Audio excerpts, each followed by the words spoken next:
Hi, I'm Claire and I create high-end looks on a high street budget through sewing and upcycling. I especially love to save fabric from landfill by turning tablecloths, charity shop finds and deadstock fabrics into pieces that feel like they're designer but without the price tag. In the first 6 months of 2025 I made a total of 18 pieces and they range from some of my most worn wardrobe staples to some pretty bold experiments and a couple of disasters. Stick with me because I'm going to share with you my most worn makes, the Dolce & Gabbana inspired set that nearly ended in disaster, and the ballgown fail that still feels so painful to talk about. But before we do that, let's just talk about some statistics about the things that I've made in the first 6 months of 2025. In total, I made 7 pieces where I directly saved fabric from landfill. I made 2 outfits from tablecloths. There were 2 charity shop upcycling projects, and I made 6 projects from deadstock fabric. I also had 4 fails. That's a 22% failure rate. I have no idea if this is a good failure rate or a bad failure rate. If you are a sewist, please let me know in the comments how many of your projects don't work out in the way that you hoped them to be.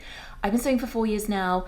I'm completely self-taught, and so I probably have a relatively high failure rate because I'm learning as I go. I'll pop the links to the patterns and the fabrics in the comments below if they are available, because some of these fabrics were dead stock or limited edition, which means they're likely to be gone now. This is the joy and sometimes the frustration of sewing with really unique fabrics. Let's start with the wins. These are the pieces that I have made this year that I wear constantly and have really delivered.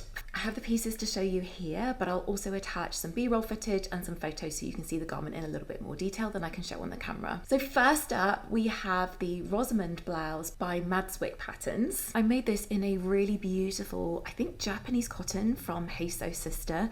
And as soon as I saw it, I knew that it had to become this pattern. This is the second one that I've made. Even though this isn't really my style, both of the blouses have become some of my most worn pieces in my wardrobe. With the collar and with the ties, you have the option to color block and to do contrasting colors if you'd like. You can also do a version where you don't have the collar. So this is a really versatile and adaptable pattern. This was actually the first thing I made in January 2025. I think I literally finished it January the 1st or 2nd. Oh. I've just broken the hanger getting this. Right, let's get rid of that. The next thing I made in 2025 was this Henrietta skirt by Spaghetti Western Sewing. I made it out of this blurred floral deadstock fabric. It's a cotton poplin and it came from the fabric Godmother. I think at the time of making this video, they might have a small amount left. Check the description in case there is. I just loved the fact that the florals were blurred and the colors really pop against the black background. The Henrietta skirt is a really easy make, so if you are a beginner, this is such a fantastic pattern. I had a tiny bit of fabric left over, and so I'm going to make a Calvin crop to go alongside this. Next win of the first 6 months of 2025 is this Gemra shirt by Daughter Judy Patterns in a deadstock fabric that I got from Rainbow Fabrics. This shirt pattern is designed for really drapey fabrics. It's just come out with a wash, which is why it's a little bit crumpled, but I just love how the collar sits. Everything about this garment is absolutely joyous and it's really easy to wear. I would say that this is an intermediate pattern rather than a beginner pattern, but if you're a confident or ambitious beginner, I have a lot of audacity when it comes to sewing, so I do like to challenge myself. If you fall into this category, then definitely give this shirt a go. This is actually in my repair pile at the minute because one of the buttons fell off in the wash. I blame the shoddy workmanship. Next up we have this puff and pencil wrap shirt, and I've made this in a fabric from Pigeon Wishes. I think it's one of their prints. It's just a cotton. The reason why I chose this fabric for this particular project is because this blouse needs a little bit of structure. I wouldn't make this out with a drapey fabric like I did the Gemra shirt. It is so easy to wear, just throw it on with a pair of jeans. It gives a really nice shape when you're wearing it, and because it's got the ties, if you're a little bit bloated for whatever reason, then you can just loosen the ties off. So we have my first ever hard pants pattern, and these are the It Girl pants by Lizzie Designs. Lizzie Designs is one of my favorite designers. Her patterns are so fashion forward and the instructions are always just perfection. I would definitely say that these are an intermediate pattern, but her instructions are so good. Not only does she give you advice about how to fit to your specific measurements, but she also gives specific fitting advice for your body type, whether you're a rectangle, apple, pear, hourglass. I really appreciated that, especially with my first ever pair of hard pants. Now the fabric for these came from the new Craft House, and they are a deadstock designer Caddy, I believe. KD, not Caddy. Oh my goodness. Has a tiny bit of stretch. For my first ever pair of hard pants, I was quite grateful for that because I wanted a tiny bit of forgiveness in the fabric in case I didn't get the fitting right. The lining for the pockets is a deadstock fabric from Rainbow Fabrics again. We have the co-trousers, again by Daughter Judy Patterns, and this time made in a deadstock Banana Republic fabric, which I got from Rainbow Fabrics. As an elderly millennial, it has taken me a long time to say goodbye to skinny jeans. These are oh, guys, the button has just fallen off. That was unscripted. I really need to get better at sewing buttons, clearly. This is now going into my repair pile. These are barrel-legged trousers, but it's quite subtle, and I thought that it was a good entry point into making this style of trouser, particularly because I'm still wed to my skinny jeans. They are so comfortable, and I will immediately be sewing on that button again because I absolutely love these trousers, and I've worn them to death, which is probably why the button has fallen off. So those were my wins, but not everything has been successful. In fact, my biggest disaster of the year is coming right up after I've shared with you some of my more experimental and designer inspired makes. Now onto the experiments, which are bold choices, designer dupes, and upcycles. This is a heather blazer hack. The heather blazer is made by Friday Pattern Company. It's a big, boxy, oversized blazer, which I have made before, and it is very, very big and oversized. So I really wanted to make a beautiful crop version, and I had some leftover fabric. This is a jacquard, which I think I got from Sew Me Sunshine, and she periodically gets it in, so there might even be some available on the website now. I just wanted to make a really lovely cropped version for the spring and summer. The hack is available on their website as a blog, but I don't think they have a video sew along, but the instructions are pretty good. Next we have this dress that was made out of a tablecloth that came from Asda. It cost me around £10, but it's 100% cotton and it's a seersucker fabric, so I don't know if you can see the texture of it there. The pattern I made was the tulip dress by Fortive Patterns. The reason why I wanted to make this particular pattern is because of the tie-up detail on the side of the bodice. I just thought this is such an elevated way to finish the bodice. Plus also, I think it does give you a little bit of flexibility and leeway when you are fitting the pattern. Absolutely joyous make. It's got pockets. This one blew up on socials. Next we have this waistcoat and short set, which is half a failure, half not. This set was actually inspired by a waistcoat that cost £600 that I found on Net-a-Porter and I was absolutely obsessed with. And I spent ages trying to find a pattern that would work. So I used a McCall's pattern. I think it was M8585. Don't quote me on that. I will put the link to the pattern in the description. Although to be honest with you, I don't know that you want to make it. I did not have the best experience making this. It is massively oversized. So both the shorts and the waistcoat were way too big for me. And because of the way that the pattern is constructed, I was able to salvage the shorts. So these fit me, but I can't salvage the waistcoat. It works if I use it as a layering piece, which is not how I wanted to wear it. I definitely have worn this, just not in the way that I had planned, unfortunately. Next we have this set that was very Dolce & Gabbana inspired. For the skirt, I used a Vogue pattern. The top, I used the By Gracie Steel two-face top. However, I did modify it to lengthen the bodice because this is a very, very cropped bra top and I didn't want that. I wanted a bit of coverage on my stomach. The fabric came from Rainbow Fabrics and it's a scuba fabric, so has a bit of stretch. This project nearly ended in disaster because with literally the last snip, as I was tidying everything up, I cut a hole in it. Yes. And I was so proud of this make and absolutely gutted, but I was able to fix it. I will link the video which shows how I fixed it. It was a heart in the mouth moment. I've worn this loads, including to my daughter's birthday party. Next we have this dress which I made from another Asda tablecloth. Again, it's a seersucker, it's 100% cotton and it cost me around £12.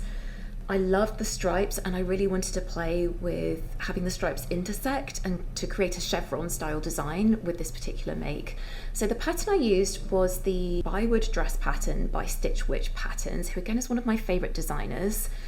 She has a top version and a dress version. This one has a zip at the back. I say this is one of my happiest summer makes. I was so pleased with this. Now we have a linen shirt upcycling project. So this used to be a Marks and Spencer's men's shirt. It's really difficult to see what I've made out of it, just holding it up. I'll put some pictures here. I made it into this twisted halter neck design waistcoat. The pattern is the Astrid Vest by Lizzie Designs. It feels so smart when I wear this, and I've nailed the fit. This is actually the second version of this waistcoat that I made. I made some adjustments to the bust because I'm quite small chested, so I just took out some of the curve, and I've also shortened the straps a little bit so that it sits really nicely on my neck. Next we have this top. This was a stained charity shop skirt, cost me £4. I made it into the Adelphi top by Sarsos.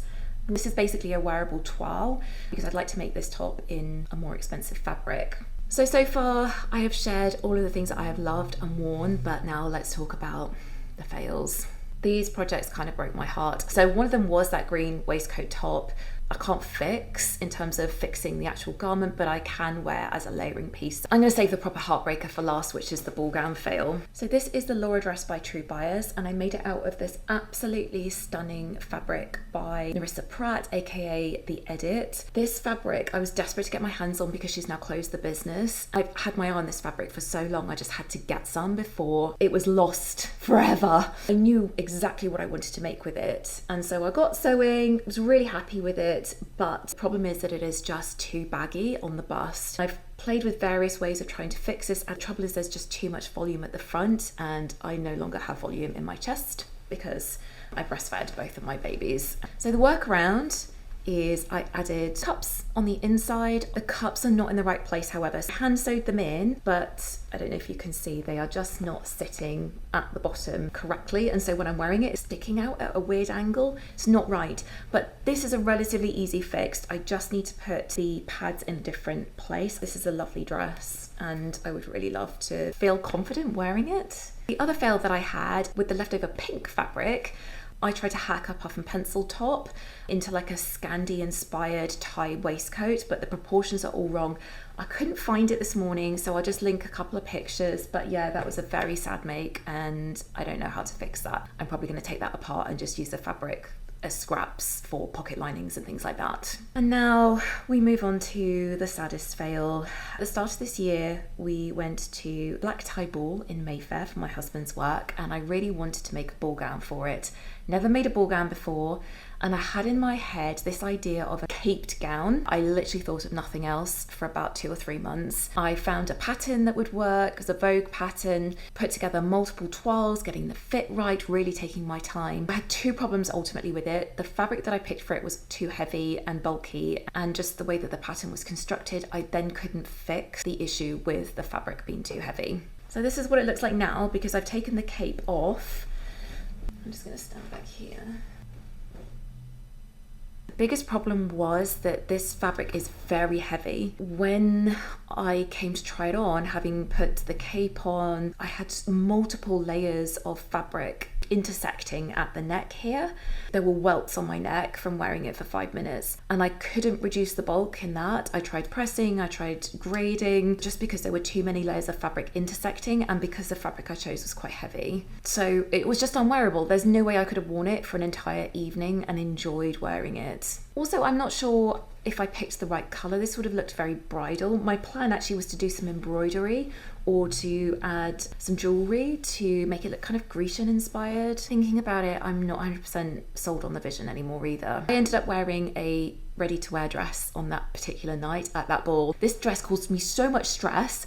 I actually really appreciated wearing a ready-to-wear dress, even though I was sad that I wasn't able to finish my first ever ball gown. I will eventually turn this into a shift dress. I spent so long perfecting the pattern and getting the fit right. I just haven't been able to face it. We're October now and I still haven't fixed this. If you would like me to fix it and tell you a little bit more about the story of this dress, then let me know in the comments and I'll do a longer video on that. And that might prompt me to retrieve this from the naughty corner. So there we have it, 18 pieces in 6 months. My favourites are probably the Rosamond blouse and the Astrid waistcoat. I love that piece. The biggest disaster, without doubt, was the ball gown.